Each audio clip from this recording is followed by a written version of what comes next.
शेजारी ही गणेशवाडी का पुरा गणेशवाडी. समजा आजीला जर गणेशवाडी मध्ये यमदूत घ्यायला येणार आहे, पण गरुडजींनी विचार केला गणेशवाडी मध्ये यमदूत येणारे पहाटे 5 ला, मग जर माझ्या आईचा पत्ताच मी इथून हलवला दुसरीकडे नेऊन ठेवली तर मग काय होईल? हेलपटा घालून निघून जाईल असं कुणाला वाटलं? हा. आणि मग त्यांनी काय केलं? आईवरच प्रेम. आई माझ्या पंखांवरती बस. गरुडजींनी पंखावर बसवलं. आई पॅन करून बस बर का. हो. रात्रभर मुक्काम केला का तर पहाटे 5 ला यमाचा दूत माझ्या आईला घेऊन येणार आहे. रात्रभर भ्रमण केलं. 7 समुद्राच्या पलीकडे आई नेऊन ठेवली. उतरवलं आईला. तिथे एक झाड होतं मोठ्या खोडाचं आणि तिथे एक गुहा होती. त्या खोडाला सांगितलं आई तू इथं आता बस. आता तो तुला काल भेटलेला काय इथे येणार असं म्हटल्या जो काल गणेशवाडीत भेटलायला आला ना आजीला तो तिथंच उभा. राम राम गरुडजी. अहो मीच विचार करीत होतो आजीचं मरण पहाटे 5 ला या झाडाच्या खोडामध्ये आहे आणि आजी तर गणेशवाडी मध्ये, मग आजी येईन कशी? मी हा विचार करत होतो. पण बरं झालं तुम्ही ठरलेल्या वेळ ठरलेल्या ठिकाणी स्वतःहून आजीला घेऊन आला. माझं काम फत्ते केलं. राम राम असं म्हणून आजी गतप्राण झाली. बघा मरण होतं कुठं, आजी होती कुठं, नेऊन ठेवली कुठं, कशासाठी? प्राण जाऊ नये म्हणून. यमदूत तिथं कसे काय येतील म्हणून. पण ठरलेल्या वेळी ठरलेल्या ठिकाणी मृत्यू हा निश्चित असला ना तिथं माणूस जातो आणि मृत्यू हा येतोच. ही 4थी गोष्ट मृत्यू. आणि 5वी आहे अन्न. कर्मानुसार आहे या वस्तू. 5वं आहे अन्न. नशिबात असेल तर मिळतं आणि नसेल तर कितीही भूक लागू दे अन्न मिळणारच नाही. खूप भुकेलेला माणूस आहे तो चोर आहे, अट्टल चोर आहे. चोरी करतो पोट भरतो. त्याला खूप भूक लागली. एका लग्नाच्या मंडपामध्ये गेला आणि जिथं स्वयंपाक घर होतं तिथं घुसला. तिथं असे लाडू ठेवलेले होते, खूप काही लाडू लग्नासाठीचे. यानं विचार केला आता मला लाडू आवडतो, भूक तर फार लागली. तिकडे लग्नामध्ये सगळे लोक नादी लागलेले बाजूला, मी इकडे लाडूवर ताव मारतो. म्हणून त्यानं काय केलं, एक लाडू उचलला आणि पडद्याच्या आड जाऊन उभा राहिला. घशापर्यंत लाडू नेला आणि तिकडे जोरात असा डीजे चालू झाला. जसा असा आवाज आला त्याच्या हातातून लाडू पडला आणि जसा पडला त्याच्या बाजूला एक कुत्र होतं. त्या कुत्र्याच्या पुढे तो जाऊन पडला. त्या कुत्र्यानं उचलला आणि लाडू खाऊन घेतला. सांगायचं काय आहे, तो नशिबात कुणाच्या होता? कुत्र्याच्या.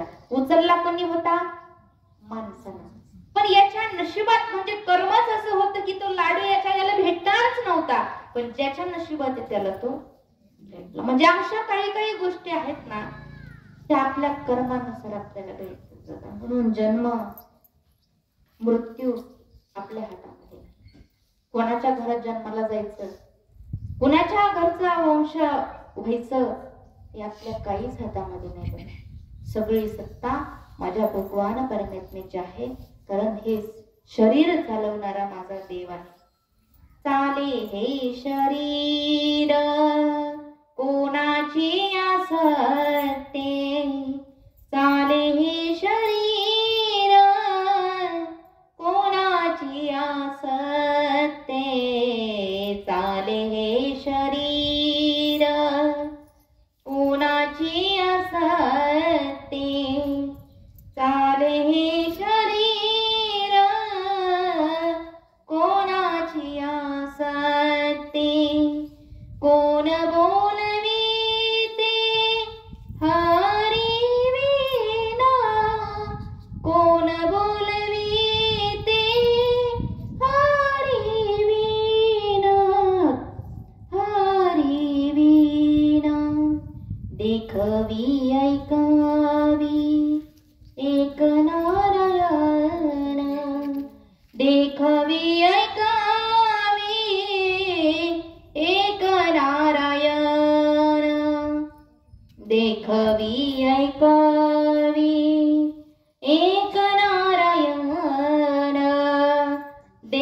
देखावी ऐकावी एक नारायण,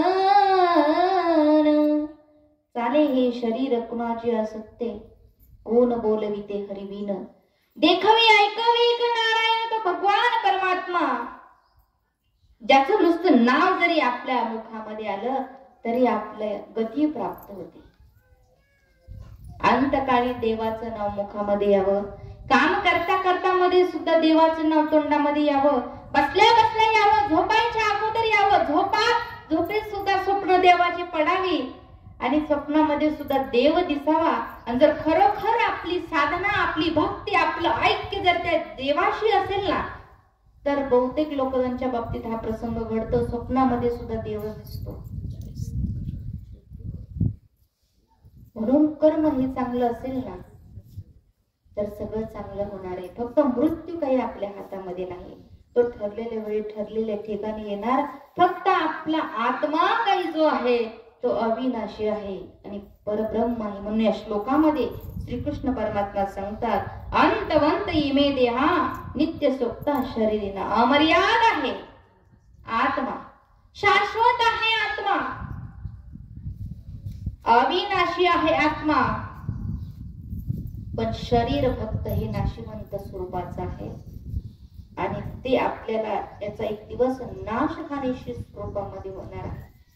काही करा, परंतु माझ्या संत मायबापांना सांगितलं, एक काम करा, आपल्याला हे तोंड दिलं, ही वाणी दिली, हिचा योग्य ठिकाणी वापर करा. माझ्या ज्ञानोबरायांनी या संसारिक लोकांसाठी, या जडजीवांचा उद्धार होण्यासाठी छोटासा ग्रंथ तयार केला. म्हणजे इतरही ग्रंथ आहेत माऊलीचे, पण एक छोटा ग्रंथ तयार केला. त्या ग्रंथांचं नाव आहे हरिपाठ. हा हरिपाठ असा आहे की त्या ग्रंथाला माणूस आपल्या खिशामध्ये घेऊन फिरू शकतो. हा, ही माझ्या माऊलीची ज्ञानेश्वरी आहे, एवढा मोठा ग्रंथ खिशात घेऊन हिंडू शकतो का? गावात गेले, कुठेही जा, गावाला जा, प्रवासात जा, नेऊ शकतो का मोठा ग्रंथ? म्हणून माऊली म्हटले, माझ्या संसारिक माणसांच्या या जड जीवाचा उद्धार होण्यासाठी, या सामान्य जनाला ज्ञान भेटण्यासाठी हरिपाठ नावाचा छोटा ग्रंथ तयार केला की जो ग्रंथाला माणूस आपल्या बॅग मध्ये, पर्स मध्ये, आपल्या खिशामध्ये ठेवू शकतो.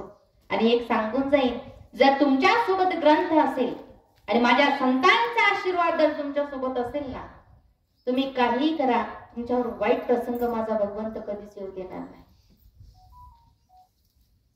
कारण स्वतः माऊली म्हणतात, हरी मुखे म्हणा, हरी मुखे म्हणा, हरी मुखे म्हणा, हरी मुखे म्हणा, पुण्याची गणना कोण करी, पुण्याची गणना कोण करी, हरी मुखे म्हणा, हरी मुखे म्हणा, हरी मुखे म्हणा, हरी मुखे म्हणा.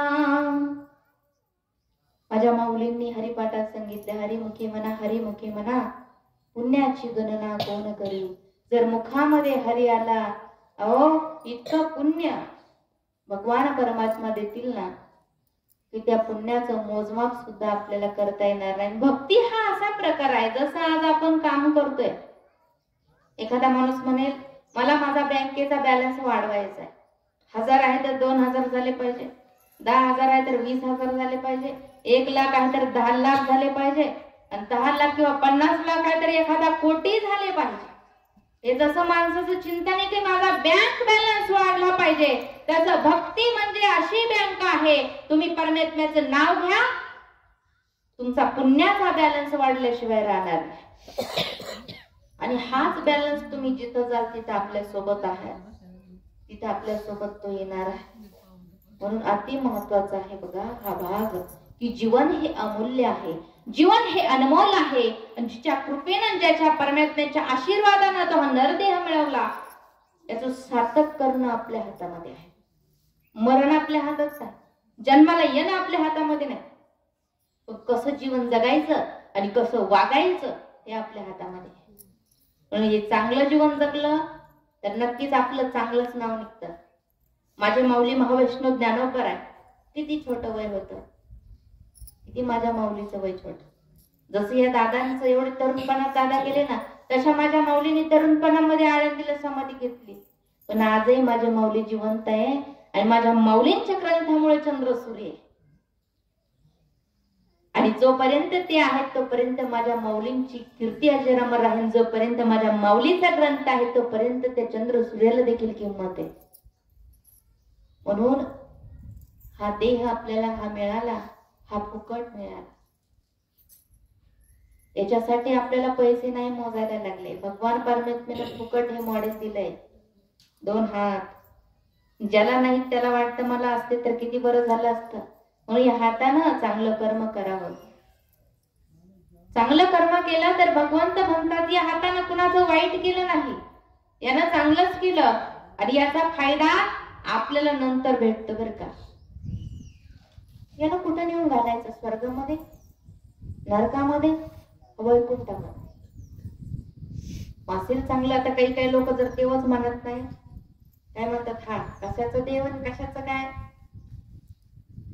आणि काही इतके मानतात की समोर आलेल्या प्रत्येक माणसामध्ये त्याला देवच दिसतो. ही कोणी लेडीज नव्हे, हा कोणी जेंट्स नव्हे, याच्यामध्ये माझ्या परब्रह्माचा अंश आहे. हाच माझा भगवंत आहे. माझ्या संत मायबापांनी प्रत्येकामध्ये देव पाहिला आणि म्हणूनच ते देव पण त्यांना इतकं आलं की देवापेक्षाही संत मोठे. देवते संत निमित्त त्या प्रतिमा. खूप मोठे आहे. संतांचा अधिकार खूप मोठा आहे. माझ्या संत मायबाप या मृत्यू लोकांमधून गेले पण कीर्ती मात्र अजरामरच राहिली. तसं आपण सुद्धा मरावं पण कीर्ती रूपानं उरावं. कोण दिवस येईल कैसा नाही देहाचा भरोसा, याचा काही भरोसा नाही. हा कधी जातो कधी काही आपल्याला काही सांगता येणार नाही. खाली हात आया है खाली हात जाएगा. जसा आला तसं त्याला जायचंय. पण आहे तोपर्यंत फक्त हा काहीतरी आहे ना. आम्ही माणूस आहे आणि हा जन्म मला पुन्हा पुन्हा मिळणार नाही. मनुष्य देह अनमोल रे, मिट्टी में ना घोल रे, अब तो मिला है फिर न मिलेगा, कभी नहीं कभी नहीं कभी नहीं रे. हा पुन्हा पुन्हा नाही ना मिळत. म्हणून याचा चांगल्या पद्धतीचा वापर आपण करून घ्यावा. आणि हा सत्कर्मणी आपलं चांगलं असेल ना तर माझ्या देवाला आपल्या पदरामध्ये पुण्य हे टाकावंच लागणार. फक्त आपलं कर्म हे चांगलं असावं. हो, हा मनुष्य देह आहे. यात कधी सुख आहे तर कधी दुःख आहे. पण जगाच्या पाठीवरती हे 3 दुःख असे आहेत की ते न विसरण्यासारखे असतात. आणि ते 3 दुःख कोणते ते सांगून जाईल.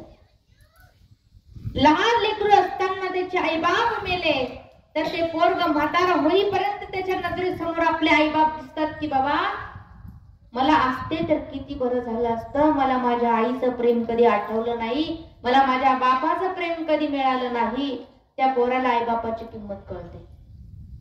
लहानपणी आईबाप गेले तर ते दुःख कधी विसरता येत नाही. संसार चांगला सुरू आहे, लेकरं बाळा झाली आणि अर्ध्यावरती पत्नी सोडून गेली. त्या कुटुंबामधून बायको गेली त्या बाबाची.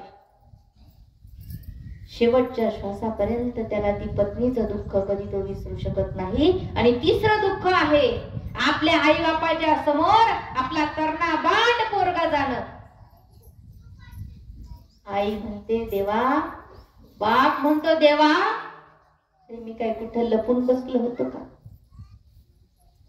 मी काय त्या देवाला दिसले नाही का? देवा, अरे माझ्या लेकराच्या आधी तू आम्हाला का नाही नेलं? हे वाक्य एका आईचं आणि बापाचं असतं.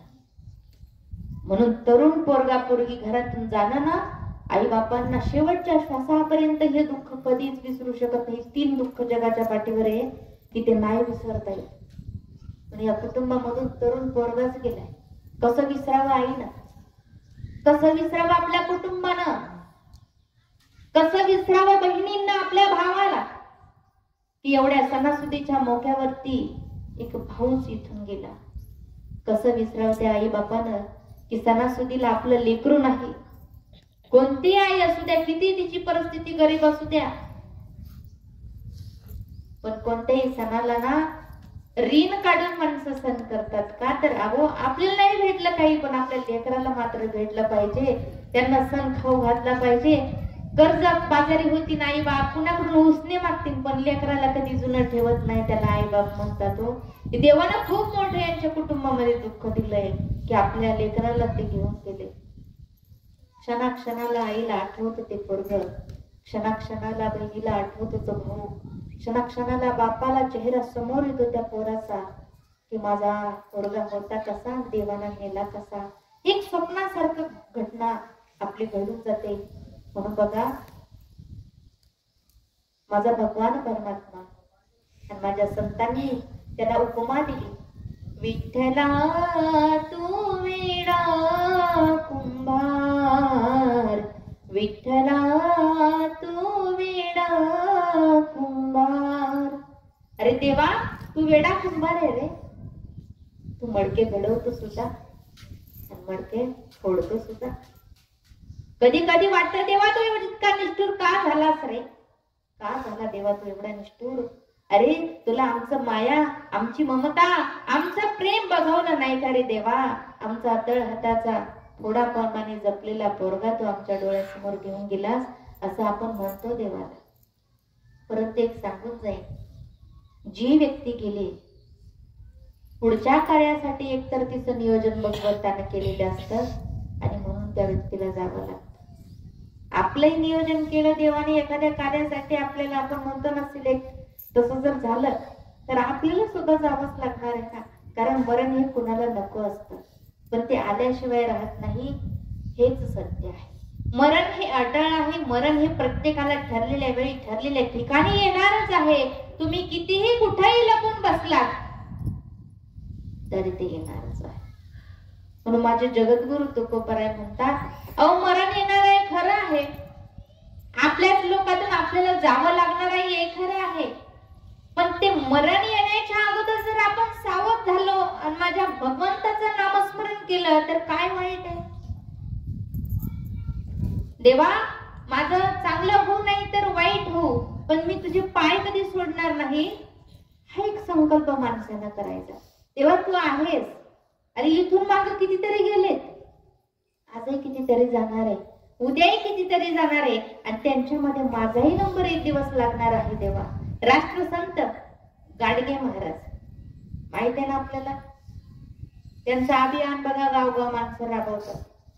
राष्ट्रसंत तुकडोजी महाराज, कितीतरी महाराज आपल्या संत मंडळी आपल्या महाराष्ट्राच्या आपल्या भारतभूमीला लाभून गेली. गाडगे बाबांचं कीर्तन चालू होतं, कीर्तन. आणि त्या गाडगे बाबांचं कीर्तन असं होतं की ते काय करायचे, प्रत्येक गावामध्ये जाऊन कीर्तन करायचे. एक दिवस त्यांचं कीर्तन सुरू असताना अशी माणसं बसलेली होती आणि एका माणसाने चिठ्ठी लिहून त्या बाबांच्या हातामध्ये दिली, सांगितलं बाबा ही चिठ्ठी वाचा. चिठ्ठीमध्ये लिहिलेलं होतं, बाबा तुमचा एकुलता एक पोरगा वारला, तरुण असणारा पोरगा वारलाय बाबा. बाबांनी कीर्तन बंद नाही केलं, कीर्तन चालू ठेवलं आणि समाजाला एक संदेश दिला. किती गेले कोट्यान कोटी, काय रडू ऐकल्यासाठी. इथून मागे गेले, इथून पुढे जाणार आहे, आजही जाणार आहे. मीच रडत बसलो तर माझं कीर्तन कोण करण. माझ्या देवाचं परब्रह्माचं, हो माझ्या परब्रह्माला सुद्धा जावं लागलं. माझ्या रामप्रभूंना अवतार कार्य संपवावं लागलं, माझ्या विठ्ठलाला अवतार कार्य संपवावं लागलं, माझ्या विष्णू भगवंताला अवतार कार्य संपवावं लागलं. आपण सामान्य माणसे, आपल्याला देव कुणीच म्हणणार नाही, म्हणून किमान माणूस म्हणावं असं तरी आपलं हे जीवन असावं. आणि हेच सत्य आहे आणि हेच खरं आहे, बाकी नाही. म्हणून हे शरीर नाशिवंत स्वरूपाचं आहे, ते जाणार आहे. नाशिवंत देह जाणार सकाळ, नाशिवंत देह जाणार सकाळ. आयुष्य खातो काळ सावधान, आयुष्य खातो काळ सावधान, आयुष्य खातो काळ सावधान.